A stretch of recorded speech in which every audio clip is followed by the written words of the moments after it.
ನಗು ತುಳುಕ್ತಾ ಇದೆ ಆಕ್ಚುಲಿ.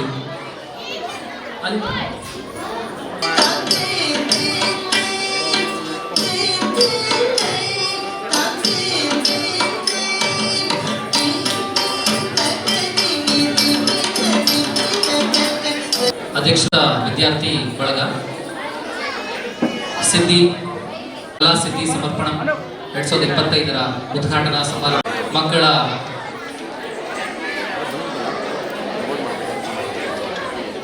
ದಯವಿಟ್ಟು ಎಲ್ಲ ಮಕ್ಕಳು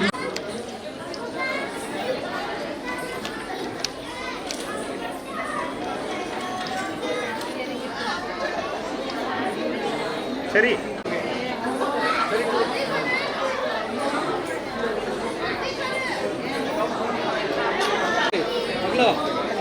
ಮಗಳು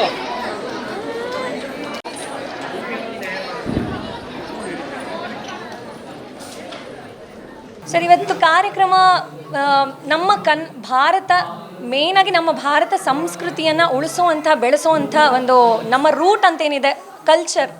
ಸೊ ಭರತನಾಟ್ಯ ಆಗಿರ್ಬೋದು, ಸಂಗೀತ ಆಗಿರ್ಬೋದು, ಈ ಎಲ್ಲ ಕಲೆಗಳನ್ನು ಮುಂದೆ ತೊಗೊಂಡು ಹೋಗಬೇಕು. ಬಿಕಾಸ್ ನಾನು ಒಂದು ಸಂಗೀತ ಮತ್ತು ನೃತ್ಯ ಪರಂಪರೆಯಿಂದ ಬಂದಂಥವಳು. ಸೊ ಅದನ್ನು ಮುಂದೆ ತೊಗೊಂಡು ಹೋಗಬೇಕು ಅನ್ನೋ ಉದ್ದೇಶದಿಂದ ಒಂದು ಸಂಗೀತ ಶಾಲೆಯನ್ನು ಸುಮಾರು 1 ವರ್ಷದಿಂದ ನಡೆಸ್ಕೊಂಡು ಬಂದಿದ್ದೀನಿ. ಅದರ ಮೊದಲನೇ ವರ್ಷದ ವಾರ್ಷಿಕ ಸಮಾರಂಭವನ್ನು ಇವತ್ತು ನಾವು ಇಟ್ಕೊಂಡಿದ್ವಿ. ಅದು ತುಂಬಾ ಸ್ಪೆಷಲ್ ಅಂತಲೇ ಹೇಳ್ಬೋದು. ಯಾಕಂದರೆ ಸುಮಾರು 3.5 ವರ್ಷದಿಂದ ಹಿಡಿದು 72 ವರ್ಷದ ತನಕ ಕಲಿತಿರುವಂತಹ ಸ್ಟೂಡೆಂಟ್ಸ್, ಶಿಷ್ಯಂದ್ರು ಇದ್ದಾರೆ ನನ್ನ ಹತ್ರ. ಯಾವುದೇ ಏಜ್ ಯಾಕಂದರೆ ನಾನು ಚಿಕ್ಕವಳು, ನನಗಿಂತ 70 ವರ್ಷದವರು ಅಂದರೆ ಅವ್ರು ನನಗಿಂತ ಹಿರಿಯರು. ಸೊ ಕಲೆಗೆ ಯಾವುದೇ ಅದಕ್ಕೊಂದು ಇದಿಲ್ಲ, ಅಡ್ಡಿ ಇಲ್ಲ. ಏಜ್ ಅನ್ನೋದು ಬರಲ್ಲ, ಅಥವಾ ಯಾವ ಈ ತಾರತಮ್ಯ ಅನ್ನೋದಿಲ್ಲ. ಯಾವ ಧರ್ಮದವರಾಗಲಿ ಅಥವಾ ಯಾವ ವಯಸ್ಸಿನವರಾಗಲಿ ಅದಕ್ಕೆ ಅಡ್ಡಿ ಬರೋದಿಲ್ಲ. ಎಲ್ಲ ಏಜಿನವರು ಇದ್ದಾರೆ ನನ್ನ. ಇಲ್ಲ ಅಂದರೆ ಸಂಗೀತ ಅಥವಾ ನೃತ್ಯ ಅಂತ ಅನ್ನೋದು ಕೇವಲ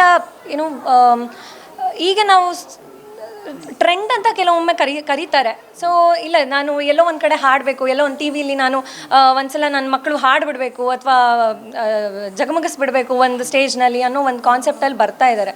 ಸೊ ನನಗೇನು ಅನಿಸುತ್ತೆ ಅಂದರೆ ಇದು ನಮ್ಮ ಸುಮಾರಷ್ಟು ವರ್ಷಗಳಿಂದ ಬರ್ತಾ ಇದೆ. ಸೊ ಆ ಒಂದು ಕಲೆಯನ್ನು ನಾವು ಉಳಿಸ್ಕೊಂಡು ಹೋಗಬೇಕು, ನಮ್ಮ ಮುಂದಿನ ಪೀಳಿಗೆಗೂ ನಾವು ಅದನ್ನು ಕೊಡಬೇಕು ಅಂದರೆ ನಮ್ಮಂಥ ಯುವ ಕಲಾವಿದರು, ಯಾಕಂದರೆ ನಾನೊಬ್ಬ ಕಲಾವಿದೆ, ಯುವ ಕಲಾವಿದೆ ಅಂತಲೇ ನಾನು ಹೇಳ್ಕೊಳ್ಬಹುದು. ಇಷ್ಟು ವರ್ಷ ಸುಮಾರು 22 ವರ್ಷದಿಂದ ಭರತನಾಟ್ಯ ಮತ್ತು ಸಂಗೀತನ ಕಲ್ತ್ಕೊಂಡು ಬಂದಿದ್ದೀನಿ. ಅದನ್ನು ನನ್ನ ಕೈಯಲ್ಲಿ ಎಷ್ಟಾಗುತ್ತೆ, ಯಾಕಂದರೆ ನಾನು ಓದಿದ್ದೇ ಬೇರೆ, ಅದು ಇವತ್ತು ನಾನೊಂದು ಪ್ರೊಫೆಷನ್ ತೊಗೊಂಡು ಅದನ್ನು ಮುಂದುವರ್ಸ್ಕೊಂಡು ಹೋಗ್ತಿರೋವಂಥ ರೂಟೇ ಬೇರೆ. ಸೊ ಎರಡಕ್ಕೂ ಸಂಬಂಧನೇ ಇಲ್ಲ. ಆದರೂ ನನ್ನಲ್ಲಿ ಏನು ಅಂತಂದರೆ ನನಗೊಂದು ಇಲ್ಲ, ನನ್ನ ಮುಂದಿನ ಪೀಳಿಗೆಗೆ ಯಾವ ಕಾರಣಕ್ಕೂ ಅದು ಯಾವುದು ಮರೆ ಆಗಬಾರ್ದು ಅನ್ನೋದು ನನ್ನಲ್ಲಿ ತುಂಬ ಗಟ್ಟಿಯಾಗಿ ನೆಲೆಯೂರಿತ್ತು ತಲೆಯಲ್ಲಿ. ಹಾಗಾಗಿ ಅದನ್ನು ತುಂಬ ಸ್ಟ್ರಾಂಗಾಗಿ ಉಳಿಸ್ಕೊಂಡು ಹೋಗಬೇಕು. ನಮ್ಮ ಕಲೆ ಅದು ಖಂಡಿತ ಹೋಗುತ್ತೆ. ಇದು ಈಗಷ್ಟೇ ಶುರುವಾಗಿರುವಂಥ ಒಂದು ಸಣ್ಣ ಮೆಟ್ಟಿಲು. ಇದು ಮೊದಲ ಹೆಜ್ಜೆ ಅಂತಲೇ ಹೇಳ್ಬೋದು ನಾನು ಮೈಸೂರಿನಲ್ಲಿ. ಯಾಕಂದರೆ ನಾನು ಸುಮಾರು ಈಗ ಒಂದು 10 ವರ್ಷದಿಂದ ಅಂತಾರಾಜ್ಯ ಮಟ್ಟದಲ್ಲಿ ಕೂಡ ಅಥವಾ ಇಂಟರ್ನ್ಯಾಷನಲ್ ಲೆವೆಲಲ್ಲಿ ಕೂಡ ಹೋಗಿ ಕಾರ್ಯಕ್ರಮಗಳನ್ನು ನಡೆಸ್ತಾ ಇದ್ದೆ. ಆದರೆ ನನ್ನದೇ ಆದಂಥ ಮೈಸೂರಿನಲ್ಲಿ ಒಂದು ಸಂಸ್ಥೆಯನ್ನು ತೆಗೆದು 1 ವರ್ಷ ಕಳೆದಿದೆ. ಇದೊಂದು ಪುಟ್ಟ ಹೆಜ್ಜೆ. ಹೀಗೆ ಇದು ಇನ್ನು ನನ್ನ ಉಸಿರು ಇರೋವರೆಗೂ ಮೈಸೂರಿನಲ್ಲಿಯೇ ಅದು ಮುಂದುವರಿತಾ ಹೋಗುತ್ತೆ. ಮ್ಯಾಮ್ ಸ್ಟಾರ್ಟ್ ಮಾಡಿ 1 ವರ್ಷ ಆಯಿತು. ಸೊ 1 ವರ್ಷದಿಂದ ಕಲಿತಾ ಇದ್ದೀನಿ ಮ್ಯಾಮ್ ಹತ್ರನೇ. ಅದು ನಮ್ಮ ಕಲ್ಚರ್, ಸೊ ಅದು ನಮ್ಮ ಸಂಸ್ಕೃತಿ. ನಾವು ಬೆಳೆಸಬೇಕು, ನಾವು ಬೆಳೆಸಲಿಲ್ಲ ಅಂದರೆ ಇನ್ಯಾರು ಬೆಳೆಸ್ತಾರಲ್ವ. ಸೊ ಎಲ್ಲರೂ ಕಲಿಬೇಕು, ಆಸಕ್ತಿ ಇರೋರು ಕಲಿಬೇಕು ಮೇಯ್ನಾಗಿ. ಸೊ ಅದೇ ನಮ್ಮ ರೂಟ್ಸ್ ಸರ್ ಇದು. ಸೊ ನಾವು ಇದನ್ನು ಉಳಿಸಿ, ಈಗ ನಾವು ಕನ್ನಡನ ಹೇಗೆ ಉಳಿಸಿ ಬೆಳೆಸಿ ಅಂತ ಅಂತೀವಿ, ಹಾಗೆ ನಮ್ಮ ಕಲ್ಚರ್ ಕೂಡ ನಾವು ಉಳಿಸಿ ಬೆಳೆಸಬೇಕು. ಸೊ ಭರತನಾಟ್ಯಂ ಬರೀ ಒಂದು ಡಾನ್ಸ್ ಫಾರ್ಮ್ ಅಲ್ಲ, ಅದರಿಂದ ತುಂಬ ಬೆನಿಫಿಟ್ಸ್ ಇದೆ.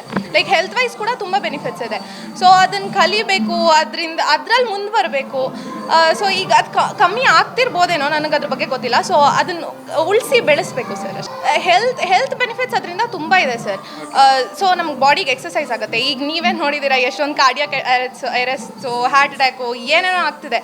ಸೊ ನಮ್ಮ ಹೆಲ್ತ್ಗೆ ನಾವು ಸ್ವಲ್ಪ ಕಾನ್ಷಿಯಸ್ ಆಗಿ ಇದ್ದು ಅದ್ರ ಕಡೆ ಗಮನ ಕೊಟ್ಟು ಅದನ್ನು ಕಲಿಯೋದ್ರಿಂದನೂ, ಭರತನಾಟ್ಯಂ ಕಲಿಯೋದ್ರಿಂದನೂ ಈಗ ಜಿಮ್ಮಿಗೆ ಹೋಗ್ತಾರೆ. ಜಿಮ್ಗೆ ಹೋಗಿ ನೀವು ಮಾಡೋದಷ್ಟೇ ಇದರಲ್ಲೂ ಎಫೆಕ್ಟ್ ಸಿಗುತ್ತೆ. So Bharatanatyam is very important ನನ್ನ ಪ್ರಕಾರ.